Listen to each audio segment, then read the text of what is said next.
दोस्तों, क्या आप जानते हैं कि कभी न डूबने वाला जहाज आखिरकार क्यों डूब गया?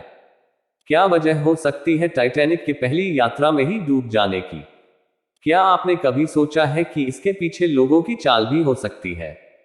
क्या ये सच में एक बड़ा हादसा था या फिर किसी का बनाया हुआ षड्यंत्र? अगर आप भी इन सभी सवालों के जवाब जानना चाहते हैं तो कहीं मत जाइएगा, बने रहिए हमारे साथ वीडियो के लॉस तक। साल 1912 में समुद्र में डूबे हुए टाइटैनिक जहाज के मलबे को देखने के लिए एक पनडुब्बी तैयार की गई, जिसका नाम टाइटन पनडुब्बी रखा गया।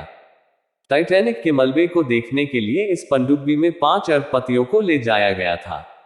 इस टाइटन पनडुब्बी को रविवार 18 जून को सुबह 6 बजे अटलांटिक महासागर में उतार दिया गया था। अब बताया जा रहा है कि महासागर में यात्रा के दौरान टाइटन कुछ ही समय में लापता हो गया। उसका कनेक्शन टूट गया और उसके बाद से वह कभी नहीं मिला। जिसके बाद इस बड़े हादसे की खबर मिलते ही खोजकर्ताओं ने अपनी रिसर्च शुरू कर दी थी। इस पनडुब्बी का मैनेजमेंट करने वाली कंपनी यानी कि ओशन गेट कंपनी है। और ये पनडुब्बी पानी में 4000 मीटर तक की गहराई में जाने की कैपेसिटी रखती थी। इसे टाइटेनियम और कार्बन फाइबर से बनाया गया था, जो कि यकीन मानिए बहुत मजबूत होता है। और ओशन गेट कंपनी का इस पनडुब्बी को लेकर यह तक कहना था कि इस पनडुब्बी का व्यूपोर्ट इतनी गहराई तक जाने वाली पनडुब्बियों में सबसे बड़ा है। इस पनडुब्बी की क्वालिटी के बारे में बात की जाए तो इसमें 4 इलेक्ट्रिक थर्स्टेटेस्ट लगे हुए थे, जिसकी वजह से इसे दिशा और 3 नॉट की स्पीड से भी चलाने में सहायता मिलती थी। 3 नॉट की स्पीड पानी में अच्छी खासी स्पीड होती है। इसके अलावा पनडुब्बी का प्रेशर वेसल भी टाइटेनियम कार्बन फाइबर का ही बना हुआ था, जिसमें ऑक्सीजन की मात्रा 96 घंटे की थी। और इसके अलावा इस पनडुब्बी में एलोन मस्क कंपनी यानी कि स्टारलिंक सैटेलाइट टेक्नोलॉजी का कम्युनिकेशन सिस्टम लगा हुआ था, जिससे उस पनडुब्बी में जाने वाले यात्रियों की खैर खबर ली जा सके। लेकिन फिर भी जबकि इस पनडुब्बी में वर्ल्ड की बेस्ट चीज में लगाई गई थी, इसके बाद भी ये बड़ा हादसा हो गया। और इस बड़े हादसे के हो जाने के बाद खोजकर्ताओं को यह बात समझ में नहीं आ रही है कि आखिरकार इस पनडुब्बी से कम्युनिकेशन किन वजहों से नहीं हो पाया।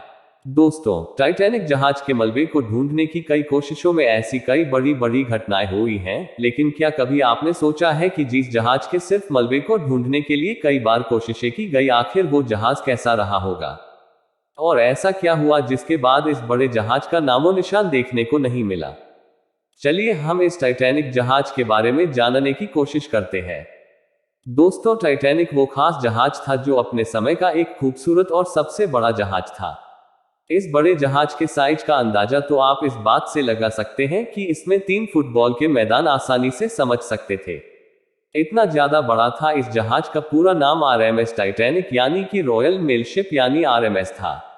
यह जहाज देखने में जितना ज्यादा विशालकाय था, ना उतना ही ज्यादा ये खूबसूरत भी था, लग्जूरियस था और रईसी से तो भरा पड़ा था। इस बड़े जहाज को कुछ इस तरह से डिजाइन किया गया था कि इसमें लगभग 2224 से भी ज्यादा लोग आसानी से यात्रा कर सकते थे।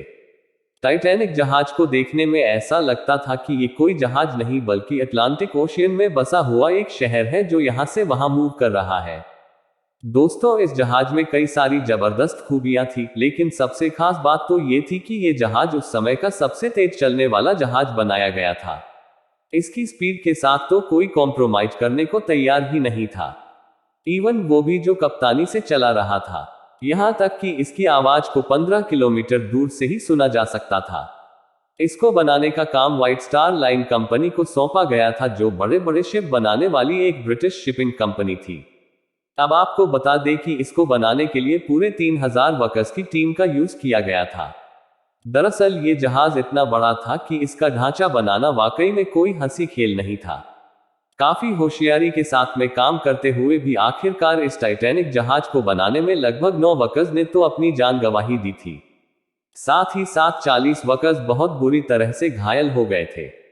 भाई लोग, इस बड़े जहाज की लंबाई चौड़ाई की बात भी कर ली जाए तो आपको बता दें कि इसकी लंबाई 882 फीट, चौड़ाई 92 फीट की थी और इसका वजन था लगभग 46,000 टन से भी ज्यादा।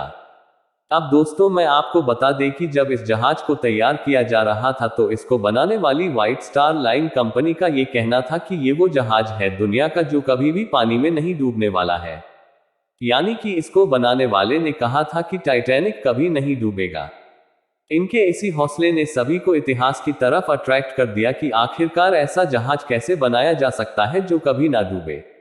लेकिन शायद कयामत और किस्मत दोनों को ही कुछ और मंजूर था। टाइटैनिक जहाज को फाइनली लोगों के लिए चलाने से पहले इसके ऊपर कई सारे टेस्ट भी किए गए थे, जिसके बाद ही इस जहाज को लोगों के लिए चलाया गया था। 1 अप्रैल 1912 को इस जहाज का पहला ट्रायल लिया गया, जहां इस जहाज को समंदर में 150 किलोमीटर तक ले जाया गया, जिसके बाद ये जहाज अपनी तेज रफ्तार के साथ उसी शाम को वापस लौट आया। इसराइल में कंपनी के कई सारे बड़े ऑफिसर्स भी थे जिन्होंने इसमें सफल यात्रा की थी। अब इस तरह से इस एक्सपेरिमेंट के पूरा हो जाने के बाद में टाइटैनिक को 2 अप्रैल 1912 को लोगों के लिए ऑफिशियली लॉन्च कर दिया गया था। दोस्तों, ये जहाज इतना खूबसूरत और खास था कि ये अपनी पहली यात्रा से पहले ही इतना फेमस हो गया था कि हर दिल की यही ख्वाहिश थी कि इसमें पहली यात्रा करे, क्योंकि ये उस समय का सबसे फेमस, सबसे बड़ा और सबसे तेज चलने वाला जहाज था और साथ में कभी ना डूबने वाला जहाज। आपको बता दें कि जहाज में लग्जरी रूम्स थे, उसके साथ ही साथ जहाज में कई सारी फैसिलिटीज का भी लोगों के लिए इंतजाम किया गया था। जैसे कि पूरा एक शहर होता है ना, वैसे इंतजाम किए गए थे। जैसे कि जहाज में एक सुंदर सा स्विमिंग पूल भी बनाया गया था, और यही नहीं, इस जहाज में रोजाना एक्सरसाइज करने वालों के लिए भी एक्सरसाइज रूम बनाया गया था। इसके साथ ही लग्जरी कैफे, गेम्स खेलने के लिए हॉल्स और सबसे खास फोटोशूट करने के लिए भी अलग से एक रूम दिया गया था। दोस्तों, इस तरह से टाइटैनिक को पूरी तरह से अपनी पहली यात्रा के लिए तैयार किया गया था। टाइटैनिक की पहली यात्रा इंग्लैंड के सदहैम्पटन के व्हाइट स्टार डॉक से न्यूयॉर्क तक की तय की गई थी, और यह बात है 10 अप्रैल 1912 की, जब यह जहाज अपनी पहली यात्रा के लिए 2200 लोगों के साथ में रवाना हो गया था। लेकिन शायद उस दिन उन सभी लोगों को इस बात का अंदाजा भी नहीं था कि वो जिस दीवानगी में इस जहाज की यात्रा पर गए हैं, ये जहाज वहां से कभी वापस लौट कर आ ही नहीं पाएगा। इस तरह से जहाज अपने सफर पर था और समंदर में तेज हवाएं चल रही थी। उसी दौरान टाइटैनिक के फर्स्ट ऑफिसर ने टाइटैनिक की स्पीड बढ़ाने के लिए कहा, जिससे कि जहाज जल्दी से जल्दी अपनी मंजिल पर पहुंच जाए, और इस तरह से टाइटैनिक को पूरे 3 दिन हो चुके थे। दोस्तों, इस तरह से टाइटैनिक का 4 दिन का सफर बिल्कुल अच्छा गया, और ये बात है 14 अप्रैल 1912 की, जब काफी शांति का माहौल था और आसमान में चांद भी नहीं था। चारों तरफ अंधेरा होने की वजह से जहाज के कैप्टन को कुछ दिखाई नहीं दे रहा था। यहां तक कि जहाज के सामने आने वाले आइसबर्ग के बारे में भी उन्हें कोई जानकारी ही नहीं थी। हालांकि इस बारे में कैप्टन को अर्निंग भी दी गई थी कि रास्ते में कहीं बर्फ के टुकड़े मौजूद हैं, लेकिन कैप्टन को इस बारे में बिल्कुल भी खबर नहीं थी कि यहां इतना बड़ा हादसा होने जा रहा है।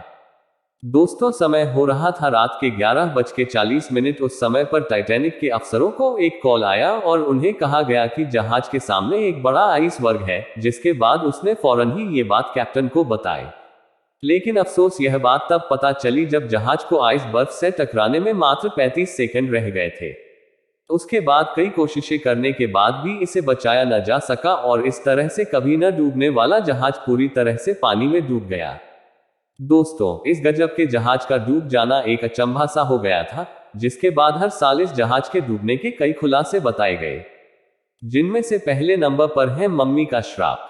यानी जब यह जहाज यात्रा के लिए निकला तो इसमें एक शापित मम्मी थी, जिसके कर्ज की वजह से यह जहाज डूब गया था। वहीं ब्रिटिश म्यूजियम के हिसाब से यह गलत साबित किया गया, तो उसको ये भी कहा जाता है कि टाइटैनिक को डूबने के लिए हमला किया गया था। तो ये टाइटैनिक से जुड़े कुछ रहस्य अब आप हमें ये बताइए, ये टाइटैनिक जहाज को लेकर आपकी क्या राय, और चैनल को सब्सक्राइब भी कर लीजिएगा, साथ ही बेल आइकॉन को भी प्रेस कर दीजिएगा। जय हिंद दोस्तों।